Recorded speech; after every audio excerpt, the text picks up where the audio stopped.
Gupta associate Iqbal Sharma has been denied bail. The matter has been postponed to the 5th of July.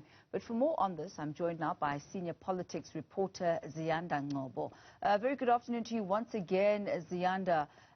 Yes, the case finally did go underway, and a win for the state in this regard.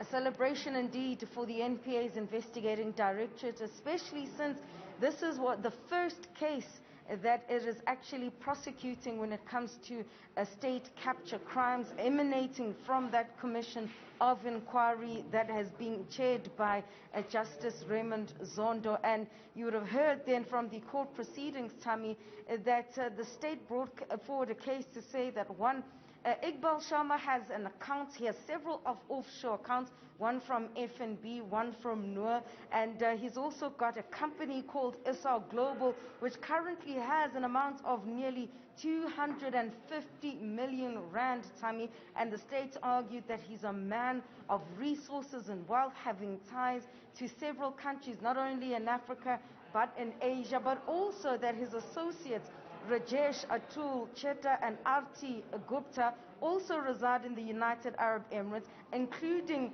Salim Essa, saying that he would actually have a safe landing, and that even though the state has actually seized the assets, including that 12 million rand home in Morningside, effectively Iqbal Sharma has got absolutely nothing to lose. And so Magistrate Estelle Delanga handed down that judgment a short while ago, saying that she was not convinced by Iqbal Sharma's lawyers that it would be in the interests of justice to have him released on bail. But to talk more about the significance of this case, is the first one that you're prosecuting, and Iqbal Sharma will remain behind bars until the trial begins. Cindy will go once again. Thank you.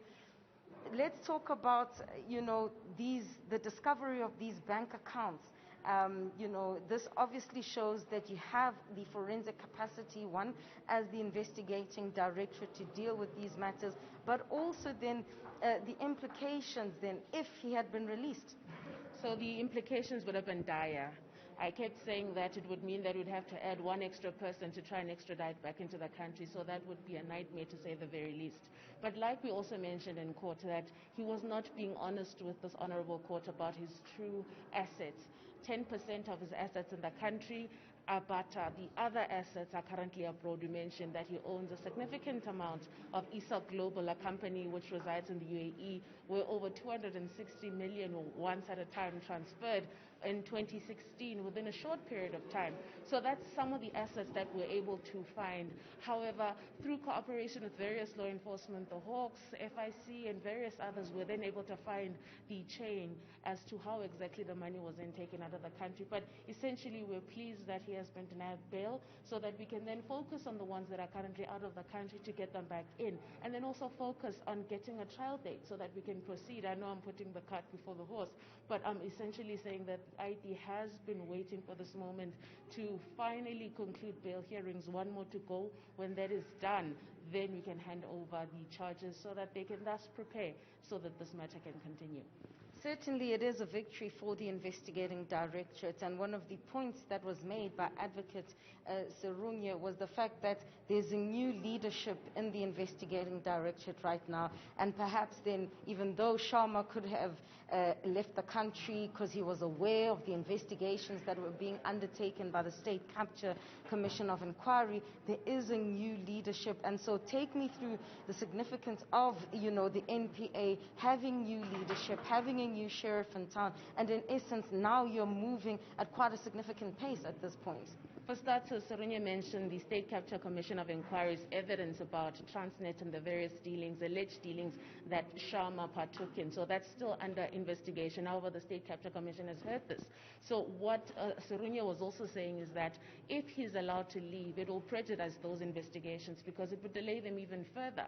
However, in terms of the investigating directorate, its core business, its core function is to investigate state capture related cases, and this is just one of the various cases that we're investigating. But just to also add, we're also quite pleased with how this case has been received, more particularly also in the UAE. There seems to be some cooperation extradition currently. However, we will see how far that goes. They have actually signed the treaty that has been idle for a while because of this particular case and our various averments that we've made to them. Well, there you have it, Tammy. That's Ndisiro Soboko. She speaks for the NPA's investigating directorate. You would have just heard her mentioning that there seems to be an enthusiasm now on the part of the United Arab Emirates to bring back the 4 Guptas. I'm talking about Rajesh, Atul, and their wives, Chitali and Arti Gupta, back into the country to answer for their crimes. You also would have heard during proceedings Advocate Peter Serunya saying that in terms of the argument that was made by Sharma's lawyers that he could be in jail for a long time because the trial could actually get underway at a very late stage, either 2 to 3 years from now. Well, Advocate Serunya saying that's not the case. In fact, they are ready to proceed quite soon with the matter. In fact, they are going to add accused number 6, that's Dinesh Patel, the brother of Iqbal Sharma's wife, Tarina Patel, to this matter and continue then with the start of the trial, regardless of whether or not the Guptas are back in the country. Well, thank you very much, Ziyanda Ngcobo, for that roundup. That concludes at least today's proceedings as far as the Iqbal Sharma bail application case is concerned. He has been denied bail and the case will resume once again on the 5th of July. Thank you very much, Ziyanda, for that coverage.